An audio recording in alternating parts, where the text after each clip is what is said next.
مجوز ساخت 6 طبقه در کوچه 6 متری هدینن. بعد پرایدم باید اسب مرسون گاز بده بشون. مجوز ساخت 6 طبقه در کوچه 6 متری هدینن. بعد پرایدم باید اسب مرسون گاز بده بشون. باش دوستم کار نمیگه. تو باش دوزی، ولی اونی که باید باش توی خوش ذهن به نشدوزن. به اسم تو قسم میپا شورای شهر من با زبان پراید کت کنم. اجازه ندینم پراید بیشتر از 30 کیلومتر بر ساعت را بشون. کی به تو رای دین آخره؟ تو که از هیچ جا خبر ندانی.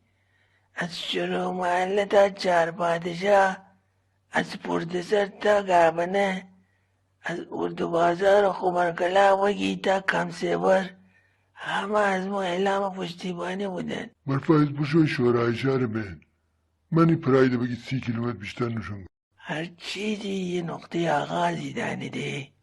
محدودیت برای پرایدم از لایجان شروع کنیم. دست شورای شهر نگره.